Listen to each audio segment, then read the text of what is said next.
Earlier today, President Trump met with Ukrainian President Volodymyr Zelensky and European allies at the White House to discuss an end to the Russian-Ukrainian war. And Italian Prime Minister Giorgia Meloni praised President Trump for his leadership, noting something has changed. Something has changed thanks to you, thanks also to the stalling in the battlefield, which was achieved with the bravery of Ukrainians and with the unity that we all provided to Ukraine. But the Italian Prime Minister could barely hide her contempt for the German Chancellor. Just watch this, watch her eyes. And let's try to put pressure on Russia, because the credibility of these efforts we are undertaking today are depending on at least a ceasefire from the beginning of the serious negotiations from next step on. So I would like to emphasize this. Army, these talks came after President Trump's Alaska summit with Russian President Vladimir Putin 3 days ago. How do you see these latest developments? Yeah, no, Meloni's right. A lot has changed. President Trump has done more in 200 days than Joe Biden did in 4 years. Despite that, you see how the media has been framing this, right? They've been framing this as failure after failure, capitulation to Putin. All the mainstream media has kind of gone after Trump as saying he's not getting the job done, when clearly everyone on the ground who's involved is saying quite the opposite. Look, what Trump did was this is what he does, right? He's a negotiator. He pivoted. So initially, the way he was going into these discussions was he was going to go for a ceasefire, and he was leaning towards that versus security guarantees. Then when he started talking to Putin, he saw an opportunity that Putin seemed to be more open to security guarantees than he was to a ceasefire. And look, that's why he's been going after security guarantees. I get why Ukraine values that very, very highly. And the reason why they do, I get it, is because when they were coming out of the break of the Soviet Union, there was something called the Budapest Memorandum, something that I don't think we've talked about enough. It was the West, the United States and Europe, gave to Ukraine an assurance of national sovereignty. If you give up your nuclear weapons, we will make sure that your borders will stay secure against the predation of Russia. And of course, we just blew that off. And when Russia rolled in, Europeans did nothing, essentially. And under democratic administrations, they did nothing. So I understand why Ukrainians are looking and want that specifically. And that's what Trump is trying to offer them. But at the same time, look, I want to make sure we should be very careful about security guarantees and what they are, because I don't want to have, I'm a huge supporter of NATO. I don't want them in NATO. I'm sorry, huge supporter of Ukraine. I don't want them in NATO and have an Article 5 type protection, because we don't know what Ukraine could be like several years from now. Just to point out a couple things.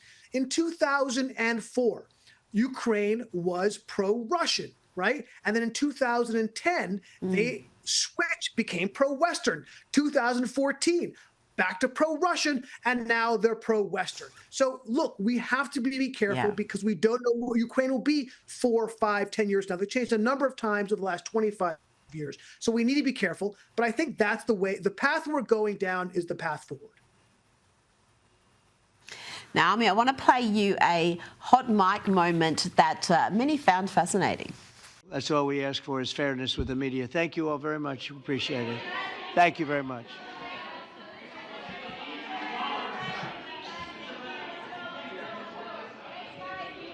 No, thank you for being so fair. Dr. Donald.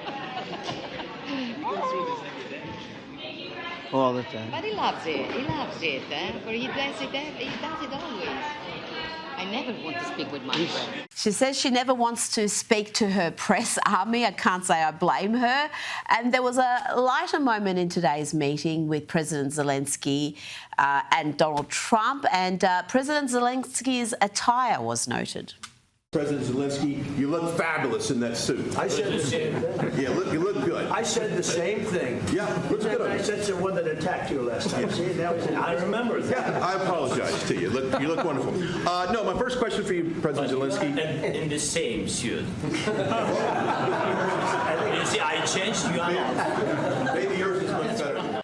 Army, Trump has overseen around half a dozen peace deals this year. Most of them no one has heard much about, really, Azerbaijan and Armenia, the Congo and Rwanda. But this is a war, the Ukrainian-Russian war, that the West, and including Americans, have been deeply invested in from the start. Can you realistically see an end to it? Yeah, look, first of all, really quick on Trump and Meloni and the press thing. Yeah, Trump has, just to give you a point of reference, Trump did 3 times as many press conferences and interviews as Joe Biden, despite the fact that the media was an appendage, right, to the Democratic propaganda machine, and were against Donald Trump. No, he loves going up to the press. He loves the challenge. He wants to change them. He frankly likes, between you and me, he likes to have the adulation of the press when he can, the mainstream press in particular. Look, when it comes to this particular conflict, you know, it's so funny. You know, you mentioned a couple of conflicts, and I don't want to pass through them without go into more detail, because it's important stuff. I was in Rwanda. I was in Azerbaijan. I saw firsthand the level of the hatred that these two sides had for each other. And for them to come to a peace deal now, after years and years of war and hatred, is nothing to be passed over lightly. Those are significant things. Oh, no. Not to mention the Abraham Accords that he put together, right? And the fact that he took 2 even more implacable enemies, the Gulf states and Israel, to come to a peace deal. Yet, did he win Nobel Peace Prize? No, of course not.